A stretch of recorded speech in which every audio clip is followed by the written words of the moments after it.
Mari Bapak Ibu Saudara, sebelum kita membaca dan merenungkan firman Tuhan pada hari ini, kita masuk di dalam doa untuk kita mohonkan penyertaan Roh Kudus Tuhan. Kita berdoa. Allah Bapa yang ada dalam kerajaan surga, Allah yang senantiasa mengasihi kami dalam kehidupan ini, kendati banyak dosa dan kesalahan yang kami lakukan. Terima kasih kalau kami boleh diingatkan kembali akan anugerah Tuhan, cinta kasih Tuhan bagi kehidupan kami. Dan pada saat ini ya Tuhan, kami akan bersama-sama mendengarkan sebagian kecil dari kesaksian firman-Mu. Mampukan kami untuk memahaminya dengan baik, sehingga mampu kami lakukan di dalam kehidupan kami hari lepas hari. Berfirman-Lah Tuhan, kami telah siap untuk mendengarkannya. Di dalam nama Tuhan Yesus kami berdoa. Amin. Pembacaan firman diambil dari Yohanes 6 ayat 24 sampai 35. Yohanes 6 ayat 24 sampai 35. Demikian bunyi firman Tuhan. Ketika orang banyak melihat bahwa Yesus tidak ada di situ dan murid-muridnya juga tidak, mereka naik ke perahu-perahu itu lalu berangkat ke Kapernaum untuk mencari Yesus. Ketika orang banyak menemukan Yesus di seberang laut itu, mereka berkata kepadanya, "Rabi, bila mana engkau tiba di sini?" Yesus menjawab mereka, "Aku berkata kepadamu, sesungguhnya kamu mencari aku, bukan karena kamu telah melihat tanda-tanda, melainkan karena kamu telah makan roti itu dan kamu kenyang. Bekerjalah bukan untuk makanan yang akan dapat binasa, melainkan untuk makanan yang bertahan sampai kepada hidup yang kekal yang akan diberikan Anak Manusia kepadamu.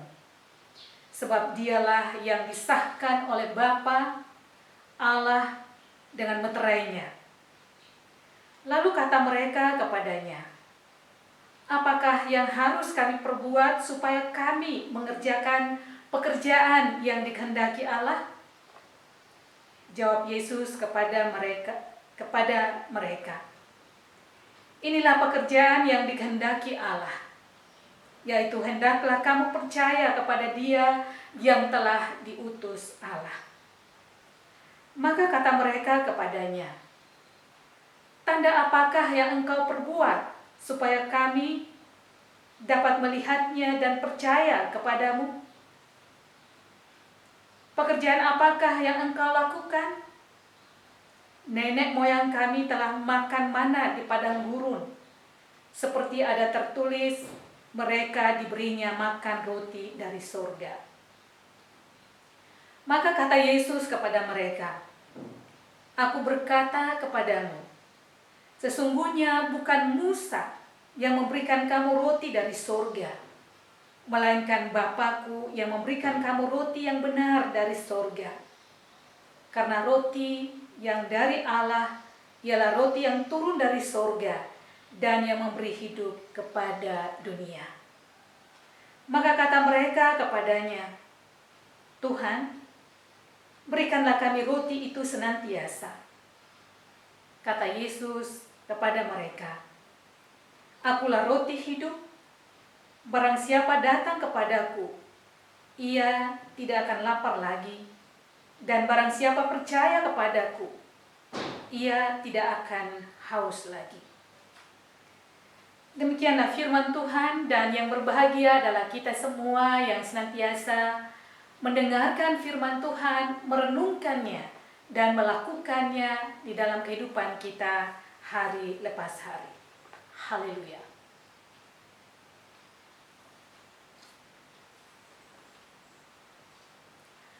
Bapak Ibu Saudara kasih Tuhan, tema khotbah hari ini adalah hati yang terarah kepada roti hidup.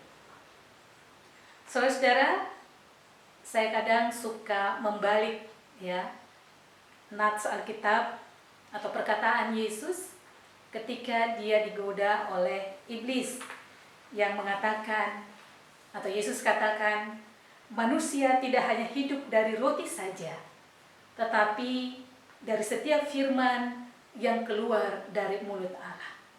Saya membaliknya dengan mengatakan, manusia tidak hanya hidup dari firman saja, tetapi dari roti. Mengapa? Karena manusia butuh makanan untuk tetap hidup. Orang butuh makanan untuk bisa kuat.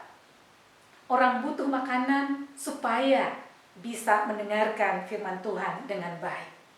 Sebab kalau orang lapar, perutnya berbunyi terus karena kelaparan, maka dia pasti tidak akan bisa untuk berkonsentrasi mendengarkan firman Tuhan. Karena itu perlu gereja, ya, tidak hanya berkhotbah kepada umat atau untuk umat, tetapi juga perlu memikirkan bagaimana mengembangkan ekonomi jemaat. Ya, saya seringkali mengatakan atau mengutip teks itu dalam rangka untuk mengingatkan kita gereja untuk juga perlu memperhatikan apa yang menjadi kebutuhan fisik, ya, jasmani dari umat kita, terutama bagi mereka yang hidup di dalam kekurangan. Apalagi kebutuhan saat ini di mana orang tidak hanya butuh makanan, tetapi juga ada banyak kebutuhan-kebutuhan yang lain yang harus dipenuhi. Orang butuh rumah untuk tempat tinggal, orang butuh pakaian, orang butuh biaya untuk sekolah anak-anak, juga untuk membayar listrik, membayar air, dan segala kebutuhan yang lain. Memang dulu orang mengatakan, wah, ini semua dibayar, ya, hanya udara dan air yang gratis. Tetapi sekarang pun Bapak Ibu Saudara, air dan udara juga tidak gratis, ya. Orang harus membeli oksigen, orang juga harus membeli air atau aqua untuk bisa diminum. Tidak jarang orang berebut, ya, dan saling berebut satu dengan yang lain. Bahkan kadang juga sampai menginjak orang lain dalam rangka memperebutkan sesuatu atau makanan. Misalnya kalau ada pembagian makanan gratis gitu, aduh, orang akan rame-rame datang, berbondong-bondong datang untuk mendapatkan makanan itu atau barang itu. Bahkan kalau perlu saling berebut, ya, supaya bisa mendapatkan sebanyak-banyaknya. Ada juga orang yang menumpuk barang, ya, karena sikap serakah. Orang-orang seperti ini tidak peduli apakah mereka sudah merebut hak hidup orang lain, hak orang lain atau tidak. Yang penting mereka kenyang, mereka bisa menyimpan barang sebanyak-banyaknya karena takut akan mengalami kekurangan. Bapak Ibu Saudara kasih Tuhan, pentingnya makanan bagi kehidupan manusia juga nampak di dalam bacaan kita hari ini. Bacaan kita didahului dengan cerita tentang pemberian makan oleh Yesus kepada 5.000 orang laki-laki, belum termasuk perempuan dan anak-anak, yaitu pada Yohanes 6 ayat 1 sampai 15. Pemberian makanan ini sekaligus menunjukkan bahwa Yesus tidak hanya memperhatikan kebutuhan rohani umat, tetapi juga kebutuhan jasmani mereka. Tetapi orang banyak telah salah paham terhadap mujizat yang dilakukan oleh Yesus. Mereka hanya berfokus kepada roti atau makanan yang bisa mengenyangkan dan melihat Yesus sebagai yang bisa memenuhi kebutuhan mereka. Namun sikap mereka ini, ya, bisa kita mengerti kalau kita mengetahui kondisi mereka pada saat itu yang hidup di bawah penjajahan. Sebagai orang yang terjajah, mereka banyak mengalami penderitaan, mengalami kelaparan, sakit, terjajah, dan tidak bisa hidup bebas sebagai manusia. Dalam situasi demikian, wajar bila orang sangat merindukan pembebasan, merindukan ada orang atau figur yang mampu menolong mereka keluar dari penderitaan tersebut. Mereka mengharapkan mujizat yang mampu melepaskan mereka dari penderitaan yang ada. Kalau perlu segera atau secara instan. Orang kalau terlalu lama dijajah, lama-lama tidak punya kemampuan untuk bertindak ataupun melawan. Ya. Mereka jadi patah semangat dan bersikap apatis. Mereka lebih suka orang lain yang datang untuk menolong mereka daripada mereka sendiri yang berusaha untuk keluar dari penderitaan itu. Sama seperti orang lumpuh. Kalau Bapak Ibu ingat kisah di dalam Yohanes 6 ayat 1 sampai 16. Yohanes 5 ayat 1 sampai 16, yaitu tentang seorang lumpuh yang berada di pinggir kolam Bethesda. Dia lumpuh selama 38 tahun. Padahal dia berada di pinggir kolam dan dia bisa bergerak untuk masuk ke dalam kolam ketika air kolam itu bergejolak. Tetapi selalu saja dia kalah cepat dari orang lain, sehingga lama-lama dia mengalami keputusasaan hidup dan tidak mau lagi berusaha. Dia hanya menunggu ada orang lain yang berbaik hati untuk menolong dia, menopang dia, mengangkat dia masuk ke dalam kolam itu. Padahal ketika Yesus mengatakan kepada dia, bangunlah dan berjalanlah, dia mampu bangun dan berjalan, padahal tidak ditopang apapun.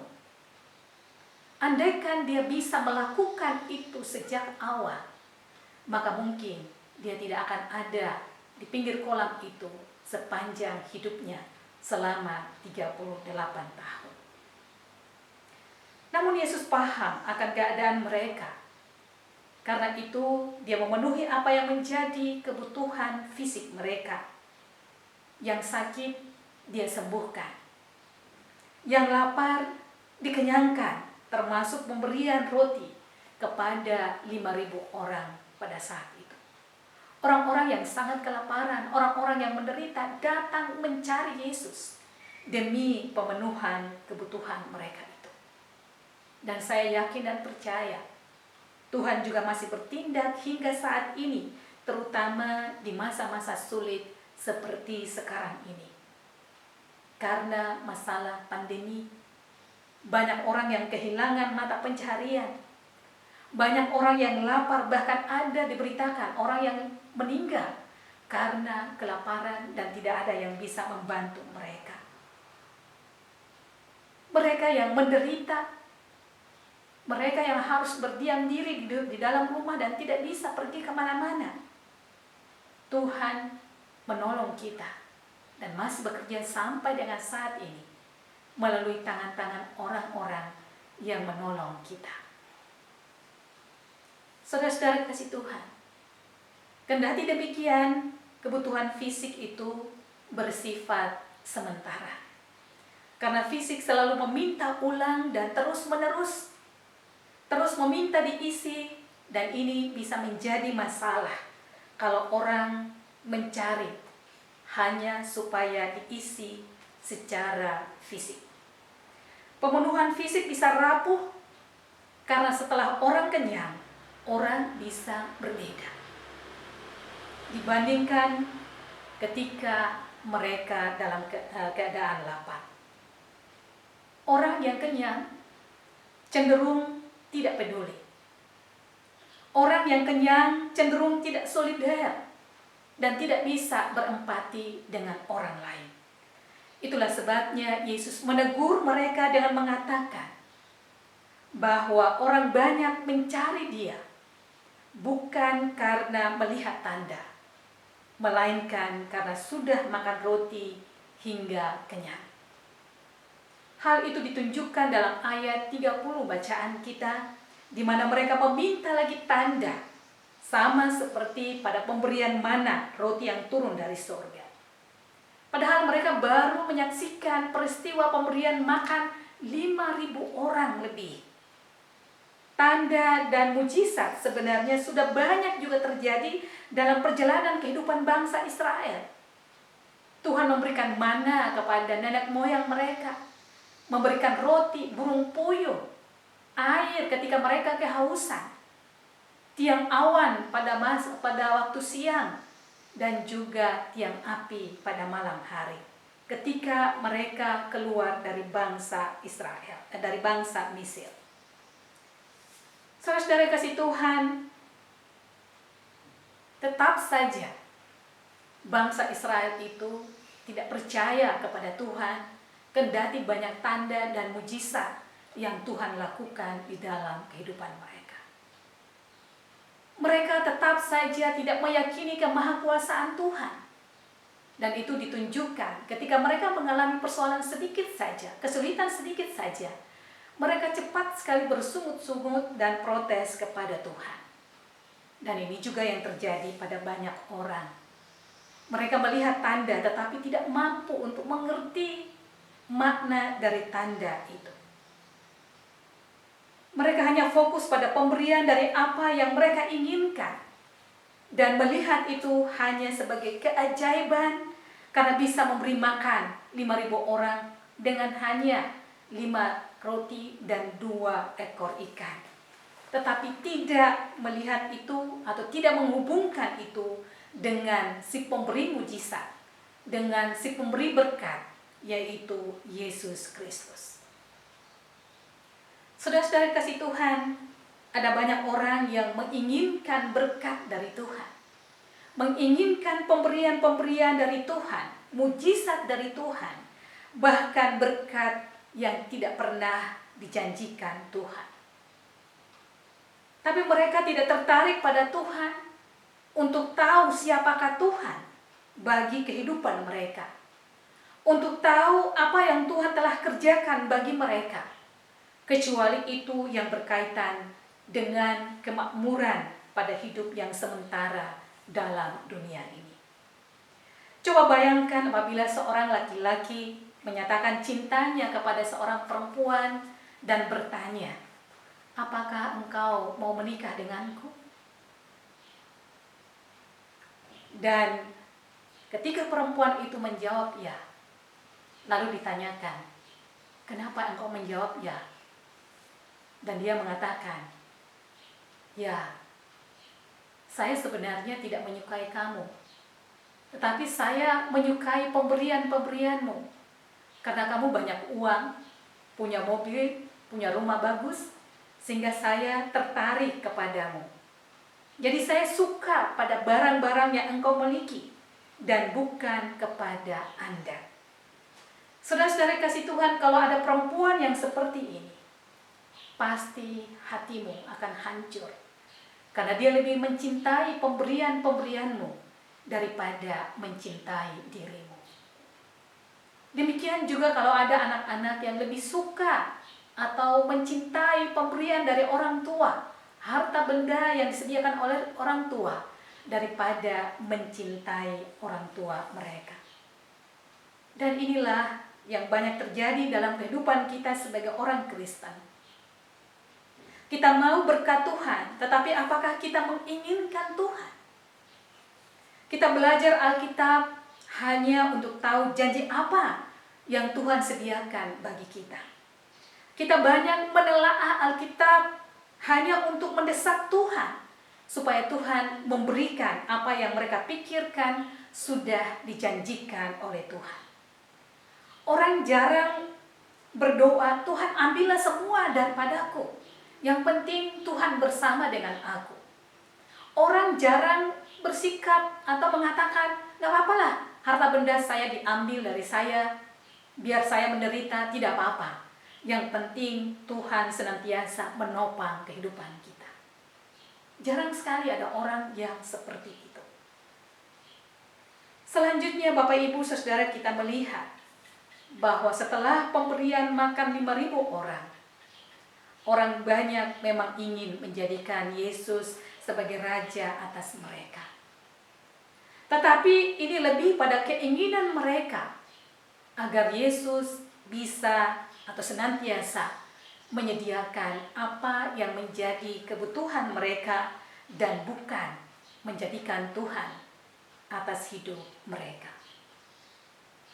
Saudara-saudara kasih Tuhan, sebenarnya keinginan orang banyak ini bisa saja menggoda Yesus untuk memanfaatkan orang-orang ini untuk kepentingannya, seperti yang banyak terjadi dalam masyarakat, di mana orang memberi dengan maksud-maksud tertentu. Misalnya, saya memberi supaya orang itu tunduk pada saya memberi supaya orang itu mengikuti kepercayaan dan keyakinan saya. Tetapi tidak demikian dengan apa yang terjadi pada Yesus. Ia malah menyingkir dan tidak ingin memenuhi harapan orang-orang banyak untuk menjadikan dia sebagai raja mereka. Ia tidak mau menjadi raja demi memuaskan keinginan mereka, demi memenuhi kebutuhan mereka. Karena itu Yesus mau orientasi mencari dia harus diubah. Yesus menggunakan peristiwa pemberian roti pada 5.000 orang itu untuk menunjukkan siapa dirinya sebenarnya sebagai roti hidup. Yesus menggunakan peristiwa pemberian makan 5.000 orang itu untuk menunjukkan siapa dirinya sebenarnya, yaitu sebagai roti hidup. Yesus memakai analogi roti untuk berbicara, tidak hanya sekedar kebutuhan, tetapi cara pandang umat kepadanya. Jangan cuma melihat dia sebagai sang pemberi roti, tetapi lihatlah dia sebagai penopang kehidupan. Jika pernah dikenyangkan oleh Yesus, janganlah lupa pada masa-masa itu, sehingga mampu berbela rasa kepada mereka yang hidup di dalam kesusahan. Jangan cari Yesus cuma karena roti untuk mengenyangkan perut kita. Karena sebenarnya jiwa kita juga lapar dan haus. Rohani kita mengalami kekeringan karena berbagai persoalan hidup yang sedang terjadi, terutama di masa-masa pandemi yang begitu keras menghantam kehidupan kita. Jangan cari Tuhan seperti pesulap yang bisa mengubah kehidupan kita dalam waktu sekejap, dari situasi kondisi yang buruk menjadi baik kembali. Tetapi carilah Yesus untuk belajar dari Dia, untuk berjalan bersama dengan Dia di dalam segala keletihan jiwa raga kita. Carilah Dia sebagai pembebas. Carilah Dia sebagai teman di dalam kesendirian kita, kesepian kita, di masa-masa isolasi, isoma. Cari Dia sebagai sumber kehidupan, bukan sebagai pemberi roti. Dia menyebut dirinya roti hidup karena tubuhnya sudah terpecah-pecah bagi kehidupan kita. Dia menyebut dirinya sebagai air hidup karena Dia sudah membuat kita tidak haus lagi. Karena darahnya juga sudah tercurah untuk membasuh dosa-dosa dan kesalahan kita. Dia adalah roti hidup karena di luar Dia hidup itu menjadi sia-sia.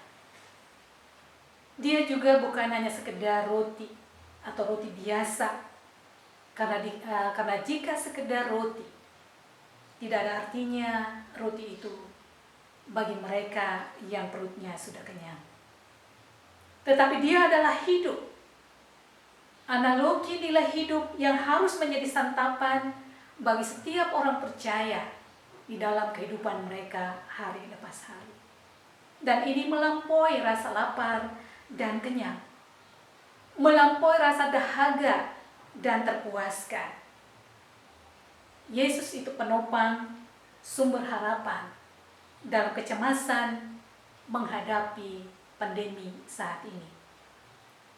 Menjadikan Yesus sebagai roti hidup bagi kita saat ini, memberikan daya dan ingatan kuat bagi kita tentang nilai kasih yang harus kita perjuangkan dan pertahankan dalam kehidupan yang keras seperti saat ini. Belas kasih, perhatian kepada orang lain, kepedulian bagi mereka yang lemah, mau berbagi, rela berkorban, tidak membiarkan orang datang kepada kita dan pulang dengan tangan hampa. Nilai-nilai ini harus tetap kita pertahankan dan menjadi penopang di tengah-tengah pandemi saat ini. Menerima Yesus sebagai roti kehidupan juga berarti memiliki relasi yang baik dengan Tuhan. Dan kita juga melakukan apa yang Tuhan inginkan di dalam kehidupan ini, agar kita tetap hidup dan mengalami hidup kekal itu. Sang roti hidup memberikan pengharapan akan hidup kekal dan juga memampukan kita untuk tetap bertahan dalam segala situasi yang kita alami. Karena itu, saudara kasih Tuhan, arahkanlah hidupmu kepada Tuhan Yesus, sang roti hidup itu, dan bukan kepada roti atau makanan yang bisa binasa. Amin.